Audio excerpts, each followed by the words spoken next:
네, 반갑습니다. 저는 동순교회에서 이제 청년부를 섬기고 있습니다. 2015년 올해 처음 이렇게 부임을 했고요. 지난 7개월 동안 저희 동순교회 다니면서 동순교회만의 매력에 푹 빠지고 있습니다. 저는 이제 청년 공동체 중에 아까 말씀해 주셨듯이 첫 번째 공동체인 1공동체를 맡고 있는데요. 저희 동순 청년부 청년 공동체는 총 5개가 있습니다. 그 중에서 이제 제가 맡고 있는 1공동체는 33세 이상의 청년들이 모이고 있습니다. 저희 교회에서 가장 영적으로는 젊고 이제 육적으로는 약간 덜 젊은 그런 청년들이 모여 있는데요. 저희 청년부의 맏형이고 큰 누나지요. 제 신상 정보를 조금 이야기해도 될지는 모르겠지만 제 육신의 나이가 32인데요. 제가 맡고 있는 청년들은 사실 저보다 나이가 더 많습니다. 제가 교육자로서 좀 이렇게 이런저런 일을 시킬 때도 있고, 가끔은 제가 좀 우리 청년들을 혼내야 될 때도 있잖아요. 그런데 그렇게 제가 좀 한 소리를 해도요, 저보다 나이 많은 청년들이 저를 얼마나 불쌍히 여겨주는지, 군소리 안 하고 정말 제 이야기를 잘 따라주고 있습니다. 같이 지내다 보면 이게 누가 전도사고 누가 청년인지 모를 만큼 잘 어울리는데요. 어떻게 보면 제가 지난 7개월 동안 저희 청년들에게 많이 이제 키움을 받고 있고 제가 여기서 많이 잘하고 있구나라는 생각을 해봅니다.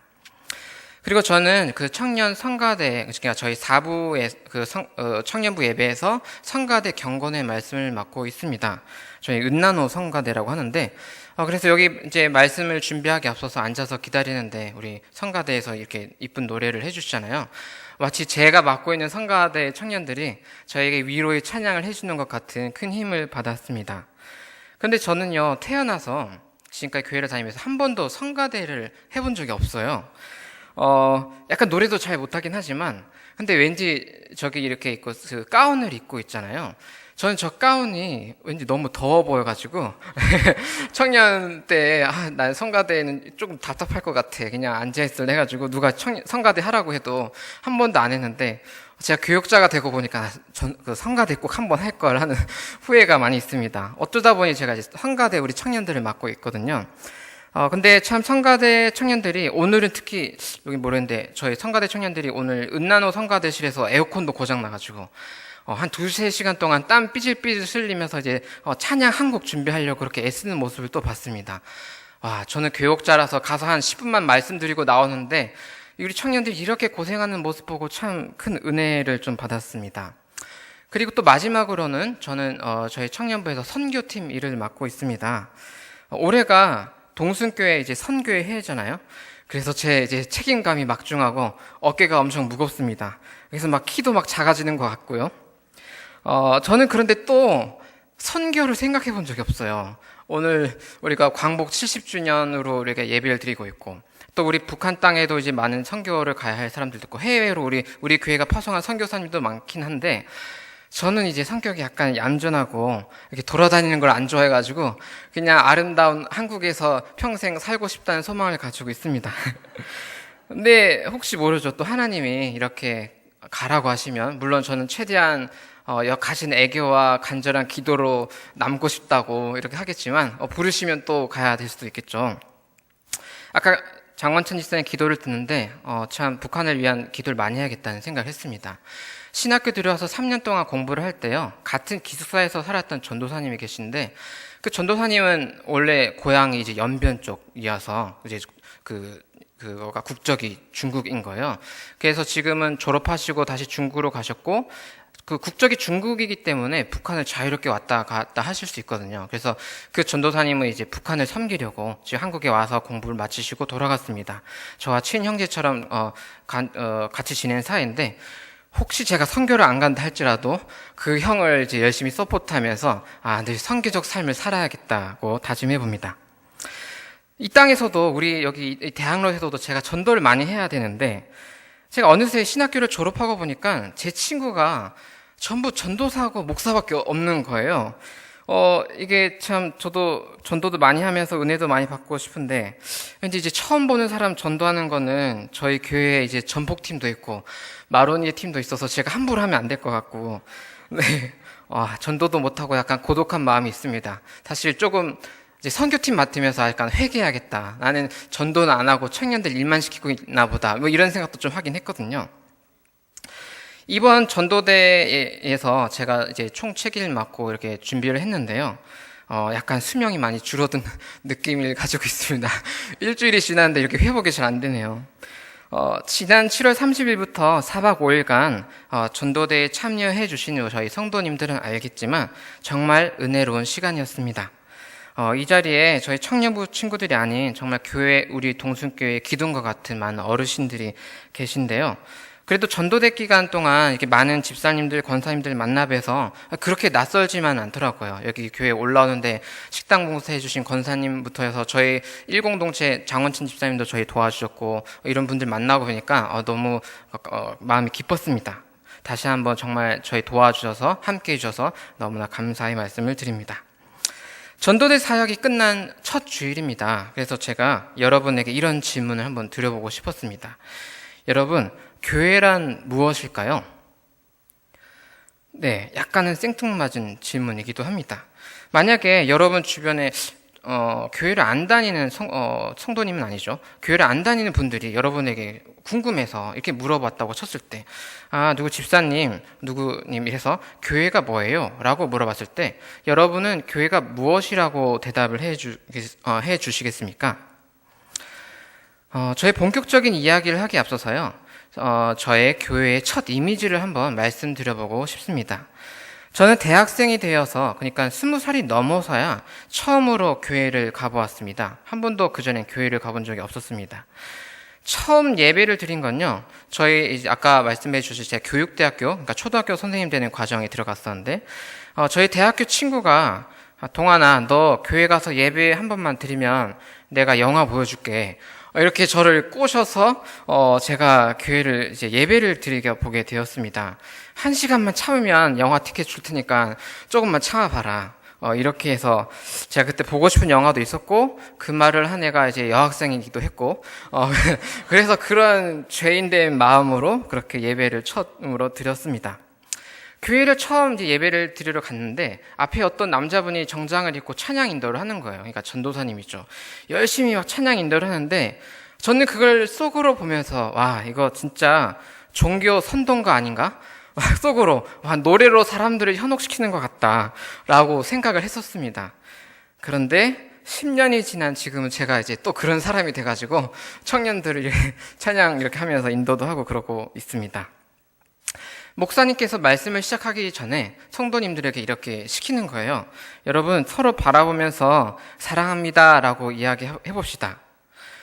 제가 처음 교회 갔을 때 정말 딱 봐도 정말 서로 사랑 안 하는 거 티가 막 나는데 막 서로 사랑하라고 이렇게 말을 시키는 거를 저는 이렇게 아무것도 모르니까 어떻게 받아들여야 할지 참 약간 난감했습니다. 제가 볼 때는 사랑 안 하면 그냥 가만히 있으면 될 것 같은데 괜히 말로 사랑합니다 라고 말해서 거짓말하는 죄만 더 추가되는 것 같은데 왜 그럴까라고 정말 삐딱하게 그때 첫 예배를 드렸던 기억이 납니다.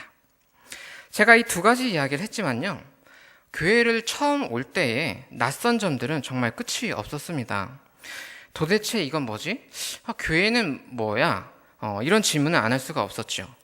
교회 다닌 친구들에게 물어봐도 교회가 뭐냐 하면 교회가 교회지 뭐야 이렇게만 말해주고 설명을 안 해주는 거예요. 그냥 믿음은 뭔데? 믿으면 믿는 거지. 그러면 성령님은 또 뭔데? 성령님은 성령님이야. 왜 자꾸 따지고 그래? 친구들이 하나도 설명 안 해주고 조금 그랬습니다. 근데 저도 교회를 한 7년, 8년 이렇게 다니다 보니까 똑같아지는 거예요. 교회는 교회고 믿음은 믿음이고 성령님은 성령님이고 그런 거야. 이렇게 되는 거죠. 제가 신학교를 가서 본격적으로 목사가 되려고 나중에 좀 더 커가지고 장래희망의 목사인데 착한 목사가 돼야지 이렇게 해가지고 신학교를 들어가서 보고 나니까 와, 교회가 무엇일까라는 질문이 생각보다 어려운 질문이고 교회가 무엇인가에 대한 대답을 하는 게 아주 중요하다는 것을 3년 동안 공부를 하면서 깨달았습니다. 그래서 오늘 전도대가 끝난 첫 주일에 교회가 무엇인지에 대해서 여러분과 이야기를 나눠야겠다고 생각했습니다. 제가 저희 동순교회에 한 7개월 전에 처음 왔을 때 참 많이 놀랐습니다. 교회가 너무 이쁜 거예요. 제가 아까도 말씀드렸지만 고향이 제주도다 보니까 서울을 잘 모릅니다. 그냥 신학교랑 교회만 왔다 갔다 하고 사실 동숭동이 어딘지 모르고 대학로 태어나서 연극 한 번 받고 이런 문화도 익숙하지가 않고요. 동숭교회도 사실 말만 들어봤지 어떻게 생겼는지 몰랐고 처음 왔는데 동숭교회 이미지가 너무 이쁜 거예요. 본당에 들어왔는데 와, 본당도 너무 아름다웠습니다. 특히 그 지난 부활절에 여러분 다 아시겠지만 그 달걀을 이쁘게 교회 마당에 이렇게 했잖아요. 제가 밤에 지나가는데 온 동네 사람들이나 관광하시는 분들이 오면서 꼭 그 교회 앞에서 사진을 찍고 가시는 거예요. 그걸 보니까 왠지 제가 왜 이렇게 우리 교회가 이쁘고 그렇게 해놓는 걸 보고 사진 찍는 거 보니까 왜 이렇게 제가 뿌듯한지, 제가 그걸 보고 이게 이제 이 교회가 내 교회구나라는 생각이 나도 드는구나라고 깨달았습니다. 또 그 어린이 주일에도 보면 풍선으로 막 이제 알록달록 이쁘게 기둥에다가 이렇게 해가지고 했잖아요. 저도 그 사진 찍어놨는데, 저도 다른 친구 전도사나 목사님들 만나면 항상 저의 교회가 너무 이쁜 걸 자랑을 합니다. 우리는 흔히 교회 건물을 교회라고 이렇게 부르죠. 불교의 건물은 뭐라고 부르나요? 이게 절이라고 부릅니다. 건물로서의 교회, 우리는 건물로서 교회를 하는데 이 건물로서의 교회도 사실 매우 엄청나게 중요합니다. 제가 앞서 이야기했듯이 교회의 건축이 어떻게 되느냐에 따라서 세상 사람들이 하나님을 전혀 모르는 사람들이 이것을 이 교회의 건물이라는 상징을 보고 하나님이 살아계시다는 것을 알 수 있게 되거든요. 하지만 기독교에서 교회라는 말은요, 우리가 일반적으로 건물이라고 하는 것보다도 더 깊은, 아주 깊은 의미를 가지고 있습니다. 초대교회 성도님들, 그러니까 2000년 전에 교회라는 모임이 처음 생겨났을 때는요, 이 성도님, 교회 사람들은 유대인들의 그냥 원래 유대인들의 회당이나 아니면 각 개인의 집에서 신앙 공동체를 꾸려나갔습니다. 그러니까 2000년 전에 교회의 시작은 사실 어떤 건물이 없이 시작되었다는 거죠. 따라서 오늘날 우리가 교회 하면 우리 동숭교회처럼 이쁜 건물을 먼저 떠올리게 되지만 사실 교회가 가장 처음 시작했을 때 초대교회 성도들은 교회라고 했을 때 건물이 먼저 딱 떠오르지는 않았다는 것이죠. 본래적 의미에서 교회는 말씀과 성례가 있는 공동체를 교회라고 합니다. 말씀이 있는 공동체라는 것은 설교와 성경 공부 등을 통해 하나님의 말씀을 배우고 익혀서 실천하는 사람들이 교회라는 뜻입니다. 성례가 있는 공동체라는 것은 세례와 성만찬을 통해서 그리스도교 신앙을 지켜내고 다음 세대로 전하는 사람들이 교회라는 뜻입니다. 교회는 말씀과 성례가 있는 공동체다라고 우리가 정의를 내리면 우리가 평소에 자주 하는 말 있죠. 교회 다닌다, 교회 간다. 이런 표현이 사실은 조금은 부족한 표현이라는 것을 알 수 있습니다. 교회 안 다닌 사람에게 교회가 이겁니다 라고 처음부터 설명할 수는 없으니까 저도 그냥 교회 간다 이런 말을 써요. 사실 청년들도 전화가 와서 전도사님 어디 가요? 하면 나 교회 가고 있어. 저도 당연히 이렇게 말을 하거든요. 그런데 우리가 신앙생활을 오래 한 우리는 성경 말씀에 비추어서 교회는 건물보다도 더 깊은 의미로 말씀과 성례로 모인 사람들의 공동체다 라고 이 정도를 좀 알고 있어야 할 것 같습니다. 사실 교회 다니는 우리조차도 교회에 대한 오해가 참 많은데요. 세상 사람들은 우리 교회를 보면서 얼마나 많은 오해를 할까요? 저는 신앙생활을 안 했을 때 교회를 지나갈 때면 교회에서 들려오는 그 찬양 소리가 참 듣기 안 좋았습니다. 속으로 이런 생각을 했었던 것 같아요. 저 사람들은 맨날 자기네만 구원받았다고 모여서 짝짝꿍하고 있고 내가 만약에 진짜 교회 다니는 사람이었으면 바로 나가가지고 전도하고 다녔겠다라는 그런 생각을 했습니다. 전혀 모르는 소리죠. 우리 신앙인들이 세상 속에서 얼마나 복음을 전하고자 애쓰는지, 크고 작은 행사들로 세상 사람들에게 하나님의 사랑을 전하기 위해 얼마나 노력하고 있는지, 4박 5일간의 전도대 가서 얼마나 얼굴 타고 땀 흘리고 고생하고 돌아왔는지 전혀 모르니까 그런 오해가 생길 수밖에 없었던 것 같습니다. 반듯한 교회 건물이 있는 오늘날에도 우리 교회가 이런저런 오해를 받는데요. 교회가 시작되었던 2000년 전에는 얼마나 많은 오해들이 생겼었을까요? 지금보다 훨씬 심각한 루머들이 많았을 것입니다. 교회라는 모임이 처음 시작되었을 때 받았던 오해들을 한번 살펴보면요. 교회가 세상에서 얼마나 낯선 것이었는지를 생각해 볼 수 있습니다. 자, 타임머신을 타고 지금부터 한 1950년 전으로 되돌아 보도록 하겠습니다. 뿅. 네. 죄송합니다. 네, 1950년 전으로 돌아갔습니다. 그럼 지금부터 1950년 전이면 AD 60년쯤이 됩니다. 그러면 그때쯤이라고 하면 예수님이 십자가에 달려 죽으시고 부활한 후에 30년 정도가 지난 시간이 되는 거죠. 그때 오늘 우리가 읽은 말씀은 에베소서잖아요. 에베소가 이제 소아시아에 있는 도시 이름이고 서로 끝나면 서는 편지라는 뜻이잖아요. 바울 선생님이 에베소에 보낸 편지입니다. 자, 그 에베소라는 지역에 살았을 한 남자, AD 60년에 살았을 그 남자를 한번 상상해 볼게요. 근데 에베소라는 도시는요, 그 당시 소아시아 지역에 있는 아주 유명한 항구 도시였습니다. 배들이 많이 왔다 갔다 하는. 그러다 보니까 사람들이 굉장히 많은 신들을 섬기고 있었습니다.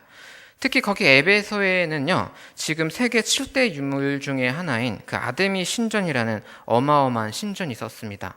제가 듣기로는 그 신전 내부의 가로 길이가 한 100m라고 하고요. 파르테논 신전의 4배쯤 될 거라고 고고학자들이 추정을 하고 있습니다. 아데미 여신인데 풍요의 신입니다. 그 형상을 보면 여기 가운데 이제 가슴이 24개가 달려 있습니다. 가슴이 막 많이 달려 있어요. 왜 그럴까요? 풍요의 여신이기 때문에 그렇게 되어 있습니다. 참 안 이뻐 보이는데 왜 그렇게 되는지 모르겠어요. 그만큼 그들의 종교가 매우 음란했을 거라는 것을 그 형상을 보고 우리가 추측할 수 있습니다. 신전이 워낙 크다 보니까요, 그 1950년 전에 AD 60년의 사람들은, 특히 에베소에 살던 사람들은 그 어마어마한 신전을 보면 이런 생각을 했을 것 같습니다. 나도 저 아데미 여신을 믿어야겠다.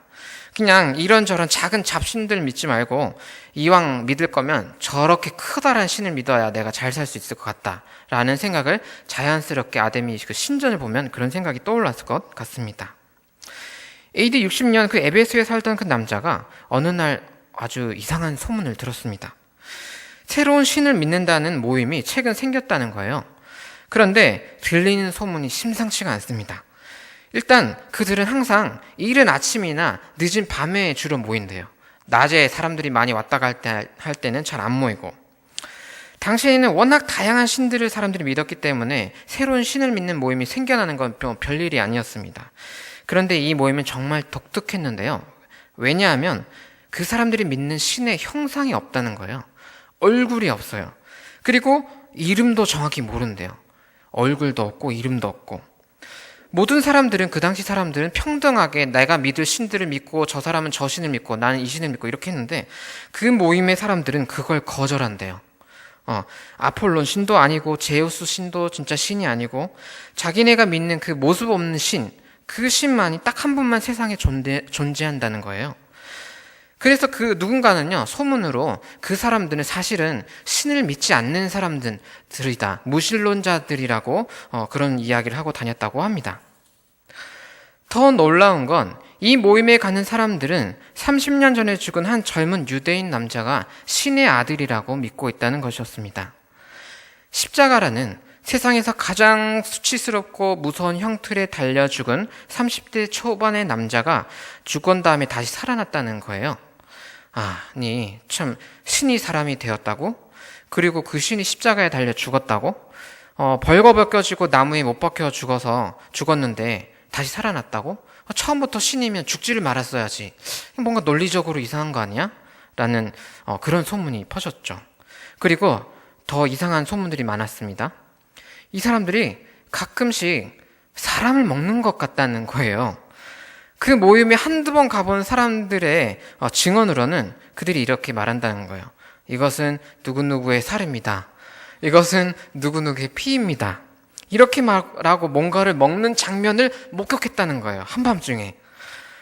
여기서 끝이 아닙니다. 그 모임에는 서로가 서로에게 형제님, 자매님 이렇게 부른다는 거예요. 우리는 한 주인 안에서 모두가 한 가족이라나?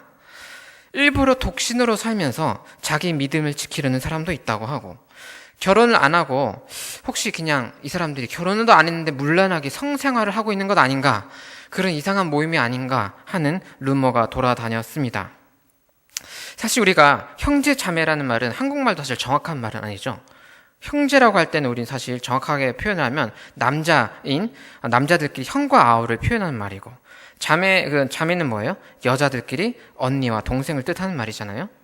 그런데 우리는 이걸 신앙적 의미로 우리는 혈연 관계만큼 서로 소중한 사람들입니다. 주님 안에서 새로운 가족입니다. 라는 의미로 형제님, 자매님 부르고 있습니다.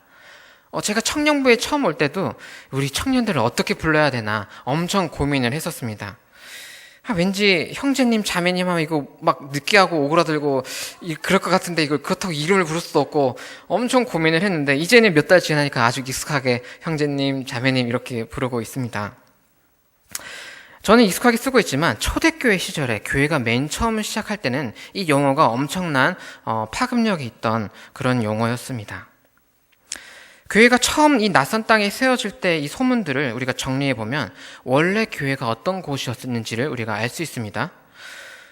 우상을 믿는 것이 아니라 성경이 이야기하는 한 분 하나님을 믿는 사람들의 모임. 어떠한 건물이 없어도 일을 시작하기 전 아침에 그리고 일이 끝난 밤에 언제든지 모여서 말씀을 나누고 기도하는 사람들의 모임. 예수님이 하나님의 아들이라 믿으며 그분의 죽으심과 부활하심을 믿는 모임. 성만찬을 통하여 예수님의 사랑을 기념하는 모임. 그리고 신앙 안에서 혈연 관계를 넘어서 새로운 가족이 되어 서로 아끼고 섬겨주는 모임. 그 공동체가 바로 교회였고 2000년 동안 세상 곳곳에 그 공동체가 번져나갔습니다. 그리고 지금 이 순간 동숭동 대학로에도 저희가 그런 교회로 존재하고 있는 것입니다. 오늘 본문은 AD 60년쯤 예수님이 승천하시고 30년이 흘러서 바울 선생님이 쓴 편지입니다. 바울 선생님은 전 세계 복음을 전하고 나서 인생의 마지막에 로마의 감옥에 갇혀서 에베소 교인들에게 이 편지를 썼습니다. 그 에베소라는 영적으로 어두웠던 도시에 그곳에서 신앙생활을 하던 이들에게 사도 바울은 교회의 본질에 대한 이야기를 합니다. 4장 15절 16절을 제가 한번 읽어보겠습니다. 오직 사랑 안에서 참된 것을 하여 범사에 그에게까지 자랄지라. 그는 머리니 곧 그리스도라. 그에게서 온몸이 각 마디를 통하여 도움을 받음으로 연결되고 결합되어 각 지체의 분량대로 역사하여 그 몸을 자라게 하며 사랑 안에서 세우느니라. 이 세상에서 아주 낯선 새로운 공동체, 바로 그 교회를 사도 바울은 몸이라는 말로 표현하고 있습니다. 그냥 몸이 아니라 예수님을 머리로 하는 몸이라고요. 이 몸이라는 것은 그리스도교 신앙을 이해하는데 절대적으로 중요합니다. 우리가 예배 시작할 때 항상 우리 신앙을 고백하는 고백문이 하나 있지요. 그 사로 시작하고 경으로 끝나는 네 글자입니다. 뭘까요? 네, 사도신경이 있습니다. 사도신경의 가장 마지막 문장은 이렇습니다. 나는 성령을 믿으며 거룩한 공교회와 성도의 교제와 죄를 용서받는 것과 몸의 부활과 영생을 믿습니다. 사도신경은 맨 마지막이 몸의 부활을 믿는 것으로 마무리됩니다. 그때 맨 마지막 단어인 영생이라는 것도 몸이 다시 살아나는 마지막 날의 삶을 뜻하는 말입니다. 몸이 다시 살아날 것을 먼저 보여주신 사건을 우리는 예수님의 부활 사건이라고 합니다. 하나님이 자기 자신의 몸을 내어줄 만큼 우리를 사랑한다는 것을 기념하는 그 고백이 바로 성만찬입니다. 기독교 신앙은 이 우주는 다 불타 없어질 것이고 우리는 이 우주가 아닌 다른 곳에 있는 하늘나라로 피난 간다는 그런 이야기가 아닙니다. 그런 의미에서 우리가 많이 쓰고 있는 천국 간다는 표현도 사실 100% 정확한 표현은 아닌 것 같습니다. 몸이 다시 살아날 것을 믿는 믿음으로 다음 세계에 대한 소망을 우리는 천국 갈 것입니다. 라고 그렇게 고백한 것이죠. 몸이 부활한다고 하니까 지금 자기 몸에 약간 불만이 있는 분들은 별로 안 반가워하는 것 같은데요. 우리가 상상할 수 없을 만큼 이쁘고 건강한 몸으로 지금 몸과는 조금 다른 그런 몸으로 다시 살리라 믿어야 합니다. 어떤 몸이 될지는 정확히 알지는 못하고요. 그것은 우리가 하나님을 믿는 신앙 안에서 하나님께 맡겨드릴 문제입니다. 우리 신앙은 하나님이 인간의 몸을 입고 온 것을 믿는 것입니다. 머리로 짜내서 지혜 있는 이야기를 모아놓은 것이 성경이 아닙니다. 하나님의 몸으로 오심, 직접 오셔서 일어난 일들을 모아놓은 책이 바로 복음서입니다. 그리고 오늘 말씀에서도 결정적으로 이 교회를 몸이라고 표현하고 있습니다. 하나님은 우리가 몸을 이루고 세상에 하나님의 형상을 드러내기를 원하시는 것입니다.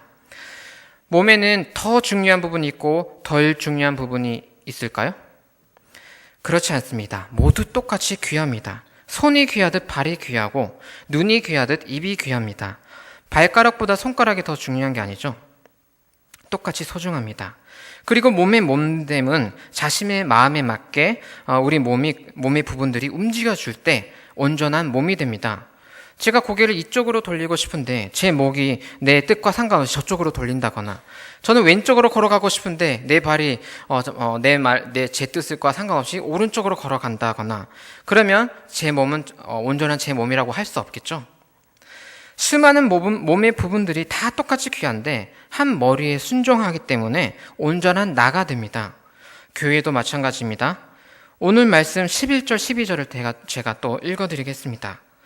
그가 어떤 사람은 사도로, 어떤 사람은 선지자로, 어떤 사람은 복음 전하는 자로, 어떤 사람은 목사와 교사로 삼으셨으니 이는 성도를 온전하게 하여 봉사의 일을 하게 하며 그리스도의 몸을 세우려 하심이라. 저는 4박 5일에 전도대 사역을 하는 기간 내내 이 말씀이 떠올랐습니다. 우리 교회 20대부터 40대, 50대까지 교회의 모든 성도들이 모여서 자신의 달란트대로 일을 해내는 모습이 참 신기했습니다.